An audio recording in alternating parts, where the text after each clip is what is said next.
ធ្លាប់ឮពាក្យ LGBTQI+ ហ៎ហើយបើធ្លាប់ឮតើធ្លាប់ដឹងអត្ថន័យវានៅថាតួអក្សរមួយមានន័យអត្ថន័យដូចម្ដេចគេតែងតែលើកឡើងមកនិយាយនៅក្នុងខែ5និងខែ6ឬក៏ខែឧសភានិងខែមិថុនាអ្នកខ្លះក៏មានការយល់ដឹងអ្នកខ្លះក៏នៅតែមានការផលច្រឡំទៅលើពាក្យទាំងអស់នេះថាតើហេតុអីបានជាសង្គមយើងចាប់អារម្មណ៍ទៅលើប្រធានបទមួយនេះជាទូទៅមនុស្សជាច្រើននឹងមានការយល់ច្រឡំទៅលើពាក្យទាំងអស់ហ្នឹងនៅពេលដែលមានការយល់ច្រឡំហើយក៏អាចជាមូលហេតុធ្វើឲ្យមានការរើសអើងដោយការខ្វះការយល់ដឹងហើយដែលមកជាយើងសង្គមយើងចាប់ផ្ដើមលើកឡើងមកនិយាយអំពី LGBTQI+ ឥឡូវខ្ញុំសូមបកស្រាយមួយជូនអ្នកនរគ្នាហើយបើសិនជាអាចជាយាមក្នុងការស្វែងយល់ឲ្យកាន់តែស៊ីជម្រៅខ្ញុំនឹងលើកឧទាហរណ៍ក្នុងការមកបញ្យល់បែបភាសាសាមញ្ញភាសាងាយស្រួលយល់ជូនបងប្អូនទាំងគ្នាតោះឥឡូវចូលមកទីណាឥឡូវយើងចាប់ផ្ដើមពីអក្សរ L មុនដែលអ្នកនរគ្នាបានឃើញថា LGBTQI+ អញ្ចឹងខ្ញុំចាប់ផ្ដើមពីអក្សរ L មុនអក្សរ L ភាសាពេញគឺ lesbian ដែល lesbian សំដៅទៅដល់បុគ្គលដែលកើតមកភេទជាស្ត្រីហើយមានទំនោរផ្លូវភេទឬក៏ទំនោរនិន្នាការផ្លូវភេទស្រឡាញ់ភេទស្រីដូចគ្នាងាយស្រួលយល់ទេចាអញ្ចឹងសំដៅទៅដល់អ្នកដែលស្រឡាញ់ភេទស្រីនិងស្រីដូចគ្នាឬក៏មនុស្សស្រីស្រឡាញ់ស្រីសាមញ្ញយល់ភាសាសាមញ្ញមួយទៀតដែលគ្នាយើងចំណាំតែនិយាយក្នុងភាសាខ្មែរគឺយើងហៅគ្នាយើងហ្នឹងអ្នកស្រឡាញ់ភេទដូចគ្នាជាស្ត្រីនេះស្បៀនត្រូវទេចាអត់ខុសទេតែគាត់ថាស្បៀនហ្នឹងចេញពីពាក្យអីគេមិនមែនជាពាក្យខ្មែរហើយក៏មិនមែនជាពាក្យអង់គ្លេសបើជាពាក្យអង់គ្លេសដែលត្រូវពេញគឺ lesbian LESBIAN ចាហ្នឹងឯងដែលគេហៅថាស្រីស្រឡាញ់ស្រីដូចគ្នាចាចូលដល់អក្សរ G គឺភាសាពេញ gay ចេញពីពាក្យ GAY gay សំដៅទៅដល់បុរសសំដៅទៅដល់បុគ្គលដែលកើតមកក្នុងភេទជាបុរសហើយមាននិន្នាការផ្លូវភេទស្រឡាញ់បុរសដូចគ្នានិយាយសាមញ្ញគឺប្រុសស្រឡាញ់ប្រុសមិនថាគាត់ក្នុងនាមគាត់ដើរតួជាប្តីជាប្រពន្ធនេះទេប៉ុន្តែក្នុងនាមគាត់ជាប្រុសប៉ុន្តែគាត់មានចិត្តស្រឡាញ់បុរសដូចគ្នានេះហើយដែលយើងហៅថា gay អ្នកទាំងអស់គ្នាប្រកាសជាធ្លាប់មានការភ័ន្តច្រឡំទៅលើភាសាទាំងអស់ហ្នឹងកន្លងមកឥឡូវខ្ញុំសូមបែងចែកច្បាស់ដោយមិនកំណត់ថាគាត់ស្លៀកពាក់មិនទេសំខាន់គឺគាត់ក្នុងកើតមកក្នុងភេទជាបុរសប៉ុន្តែនិន្នាការផ្លូវភេទរបស់គាត់ដែលគាត់ស្រឡាញ់ហ្នឹងគឺបុរសចាអញ្ចឹងគឺយើងនិយាយសាមញ្ញថា gay គឺស្រឡាញ់ប្រុសដូចគ្នាប្រុសស្រឡាញ់អូខេអញ្ចឹងឥឡូវយើងចូលដល់ភាសាមួយទៀតគឺតាក់ទងទៅនឹង B ជាភាសាពេញគឺ bisexual bisexual គឺជាអក្សរ bi កំណត់ទៅដល់2 sexual គឺសំដៅទៅលើអិយប័ត្រផ្លូវភេទ bisexual គឺយើងសំដៅទៅដល់បុគ្គលដែលកើតមកក្នុងភេទជាបុរសហើយគាត់មានទំនោរឬនិន្នាការផ្លូវភេទស្រឡាញ់ភេទបានទាំងពីរឬក៏ច្រើនជាងមួយចាគាត់ស្រឡាញ់បុរសក៏បានគាត់ស្រឡាញ់នារីក៏បានអញ្ចឹងយើងអត់បែងចែកថាគាត់ស្រឡាញ់មុនក្រោយទេសំខាន់គឺនិន្នាការផ្លូវភេទរបស់គាត់គឺចិត្តរបស់គាត់គឺគាត់ចង់បង្ហាញថាគាត់មានចិត្តស្រឡាញ់ទាំងពីរភេទបានចាខុសពី gay គឺគាត់កើតមកភេទជាបុរសស្រឡាញ់បុរសចំណែក bisexual គាត់ស្រឡាញ់មនុស្សស្រីក៏បានគាត់ស្រឡាញ់មនុស្សក៏បានមនោចេតនាដូចគ្នាអក្សរ T សំដៅទៅដល់ពាក្យ transgender គឺសំដៅទៅដល់បុគ្គលដែលមាននិន្នាការឬក៏អត្តសញ្ញាណ gender ខុសពីភេទកំណើតឧទាហរណ៍គាត់ជាស្ត្រីប៉ុន្តែគាត់ trans ខ្លួនឯងទៅជាបុរសអញ្ចឹងកន្លែងនេះអ្វីដែលយើងនិយាយជាភាសាសាមញ្ញខ្មែរភាសាខ្មែរគឺបំផ្លាញភេទចាអញ្ចឹងគឺគាត់ព្យាយាមក្នុងការបំផ្លាញភេទរបស់ខ្លួនគាត់ឲ្យខុសពីភេទកំណើតមិនថាតែជាបុរសតែខ្លួនស្លៀកពាក់ឲ្យដូចជាស្ត្រីឬក៏ជាស្ត្រីព្យាយាមតែខ្លួនធ្វើឲ្យខ្លួនឯងខ្លាចនិយាយតែសាមញ្ញបងប្អូនផែនទីធ្លាប់ស្គាល់តារាយើងមួយចំនួនដែលគាត់ជាបុរសប៉ុន្តែគាត់ផ្លាយភេទកែរាងកាយរបស់គាត់ឲ្យទៅជាស្ត្រីនេះគឺយើងសំដៅថា transgender ដែលយើងនិយាយភាសាសាមញ្ញមួយទៀតគឺគេហៅថា trans man or trans woman ជាបុរសផ្លាយភេទទៅជាស្ត្រីឬក៏ជាស្ត្រីផ្លាយភេទមកជាបុរសអញ្ចឹងងាយស្រួលយល់ទេមែនទេចាអញ្ចឹងបន្ទាប់ពីអក្សរ T គឺអក្សរ Q មានពាក្យពេញថា questioningដែលសំដៅទៅដល់បុគ្គលទាំងអស់ដែលសឹងទៅថាគាត់អាចកំណត់អត្តសញ្ញាណខ្លួនឯងបានមិនថាតែគាត់ជាអត្តសញ្ញាណភេទជាបុរសឬក៏ស្ត្រីដែលខុសពីភេទកំណើតអញ្ចឹងមានន័យថាភេទកំណើតរបស់គាត់ជា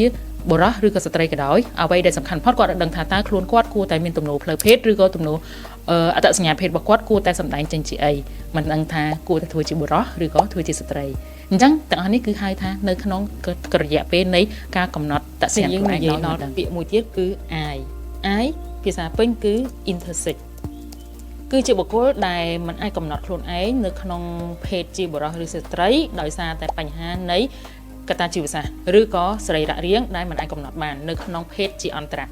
ឬជាចន្លោះប្រហោងឬក៏មានការសពេចសពិលនៅក្នុងភេទរបស់គាត់ដែលយើងមិនអាច កំណត់បានថាគាត់ជាភេទប្រុសឬក៏ជាភេទស្រីកន្លែងនេះនៅក្នុង intersex ឬក៏អន្តរបុគ្គលយើងកម្រនឹងបានជួបប៉ុន្តែក៏មានករណីដែរដែលយើងបានធ្លាប់លើកឡើងកន្លងមកយើងធ្លាប់បានដឹងឮថាមានបុរសដែលកើតមកមានភេទពាក់កណ្ដាលមានភេទ gender ហើយក៏មានភេទបុរសនៅចំកណ្ដាលប៉ុន្តែអ្វីដែលជាបញ្ហានោះនៅត្រង់ថាតើគេអាចកំណត់បានទេថាគាត់គួរតែដាក់ជាភេទបុរសឬក៏ភេទស្ត្រីពីព្រោះនៅពេលដែលយើងដឹងថាបុគ្គលម្នាក់នឹងគាត់កំណត់ខ្លួនឯងបង្ហាញអត្តសញ្ញាណខ្លួនឯងជាបុរសឬស្ត្រីតើតែពេលដែលគាត់ដឹងក្តីគាត់ចង់កំណត់ខ្លួនឯងថាតើគាត់ជាគួរតែជាស្ត្រីឬជាបុរសអញ្ចឹងយើងអាចកំណត់សម្រាប់គាត់បានទេសួរថាយើងគ្រប់គ្នាហើយយើងចាំបាច់ត្រូវស្វែងយល់អំពីបញ្ហា LGBT ឬក៏សមាគមអ្នកស្រឡាញ់ភេទដូចគ្នាអញ្ចឹងសម្រាប់ LGBT ដែលយើងនិយាយដែលធ្លាប់ដឹងឮហ្នឹងគឺយើងហៅជាភាសាខ្មែរគឺសមាគមអ្នកស្រឡាញ់ភេទដូចគ្នាតែបើសិននិយាយអំពីអត្តសញ្ញាណនៃបុគ្គលម្នាក់ៗគឺច្រើនដូចខ្ញុំបានរៀបរាប់ពីមុនហ្នឹងមិញតែយ៉ាងណាមិញគឺក៏មិនមែនមានន័យថាយើងត្រូវផាត់គាត់ចោលទុកដោយឡែកដោយមិនបានគិតគូរដែរហើយតែបានជាយើងគិតថាត្រូវតែមានការអប់រំការលើកដំកើងចំណេះដឹងនិងការស្វែងយល់អំពីភេទទាំងអស់ហ្នឹងឬក៏អំពីបុគ្គលដែលបង្ហាញអត្តសញ្ញាណទាំងអស់ហ្នឹងនៅពេលដែលយើងផាត់គាត់ចោលយកឧទាហរណ៍សាមញ្ញថានៅពេលដែលយើងផាត់គាត់ចោលថាគាត់មិនមែនជាប្រុសក៏មិនមែនជាស្រីយើងចាប់ផ្ដើមរើសអើងគាត់យើងចាប់ផ្ដើមបោះបង់គាត់សួរថាតើគាត់អាចរស់នៅក្នុងសង្គមបានអត់ថាគាត់អាចហ៊ាននិយាយនៅក្នុងបរិយាកាសនៃគាត់រស់នៅបានអត់ថាតើសិទ្ធិរបស់គាត់នៅក្នុងកន្លែងណាដូច្នេះហើយអ្វីដែលខ្ញុំចង់លើកឡើងទៅសំណួរដំបូងថាហេតុអីបានជាសង្គមយើងលើកប្រធានបទនេះមកនិយាយដើម្បីជាការលើកដំកើងសិទ្ធិមនុស្សនៃការគោរពនៅសិទ្ធិមនុស្សដូចគ្នានៃការផ្ដល់តម្លៃទៅដល់បុគ្គលជាមនុស្សម្នាក់ដែលមានជីវិតរស់នៅដូចគ្នាហើយនឹងគាំទ្រទៅដល់ការទទួលបាននៅចំណេះដឹងទទួលបាននៅឱកាសគាំពីសង្គមទទួលបាននៅសេវាសុខភាពសង្គមផ្សេងទៀតដូច្នេះមនុស្សម្នាក់គឺជាបុគ្គលដែលមានសិទ្ធិក្នុងការរស់រានមានជីវិតអាចប្រកបរបរឬក៏អាចរស់នៅដើម្បីបំពេញនៅតម្រូវការរបស់មនុស្សម្នាក់ៗបានដូចគ្នាមិនមែនត្រូវបានរើសអើងដោយការកំណត់ទៅលើភេទនេះទេចា៎អញ្ចឹងហើយបានជានៅទូទាំងពិភពលោកគេតែងតែប្រារព្ធពិធី Pride Month នៅក្នុងខែ6តាំងពីដើមខែ6រហូតដល់បញ្ចប់ដែលយើងតែងតែឃើញទង់ជាតិពណ៌ឥន្ទនូហើយយើងតែងតែមាននៅស្ថាប័នឬក៏នៅកន្លែងទីតាំងណាមួយជាច្រើនដែលមានការគ្រប់គ្រងអ្នកស្វែងភេទគ្នានៅក្នុងកំឡុងខែ5ខែ6ហ្នឹងគឺគេចាប់ផ្ដើមមានការរៀបចំហើយក៏គេមានការដាក់ពាក្យថា LGBT ឬក៏គេដាក់ទង់ជាតិ LGBTQI+ កន្លែងហ្នឹងហើយដែលបង្ហាញថាអូខេអញ្ចឹងមនុស្សគ្រប់គ្នាគឺគាត់អាចទៅរស់នៅគាត់អាចទៅ enjoy ទៅសប្បាយរីករាយមិនថាហាងមិនថាbia garden មិនថាត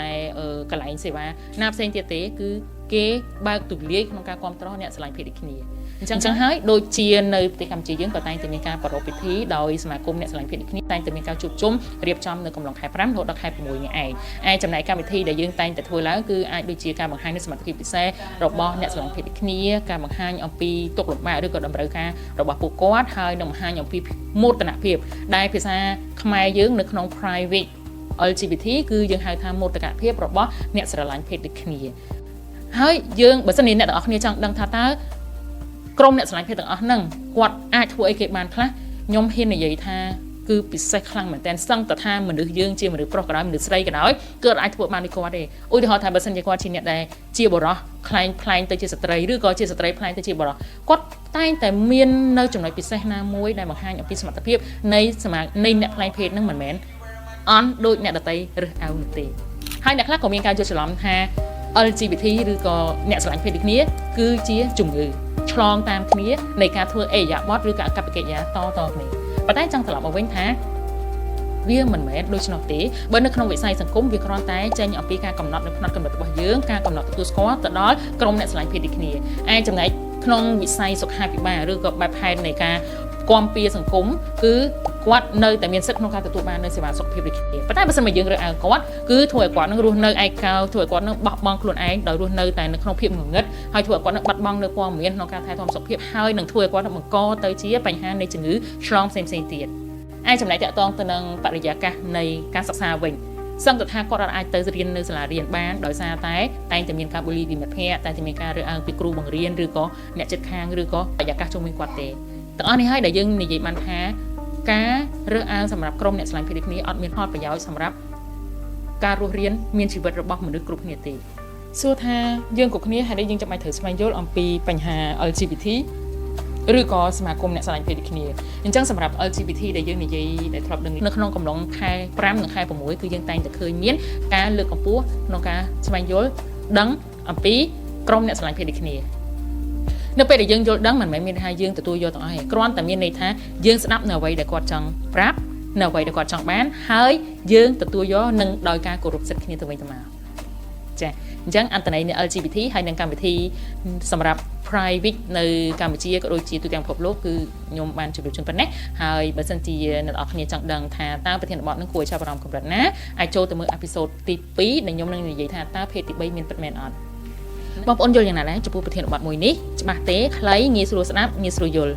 ហើយបើមានចម្ងល់នៅក្នុងប្រធានបទមួយនេះឬក៏ចង់បានឧទាហរណ៍បន្ថែមអាច comment សួរបានខ្ញុំនឹងឆ្លើយជូនឬក៏បងប្អូននៅមានចម្ងល់នៅក្នុងប្រធានបទផ្សេងទៀតទាក់ទងទៅនឹងបញ្ហាសង្គមបញ្ហានៃការរស់នៅសុខភាពបន្តពូជសុខភាពផ្លូវភេទឬក៏តងទៅនឹងការអប់រំជជែកគ្នានៅក្នុងប្រធានបទបន្ទាប់បានចាហើយបងប្អូនកុំភ្លេចតាមដានទៅដល់អេពីសូត2ខ្ញុំនឹងនិយាយអំពីតើភេទទី3មានពិតមែនអត់វាជាប្រធានបទដែលកាន់តែស៊ីជម្រៅហើយកាន់តែក្បោះក្បាយជូនបងប្អូនទាំងអស់គ្នាលេចចុច Subscribe និងចុចរូបកណ្ដឹងដើម្បីទទួលបាននៅវីដេអូថ្មីៗជារៀងរាល់សប្តាហ៍អរគុណជួបគ្នានៅវីដេអូក្រោយ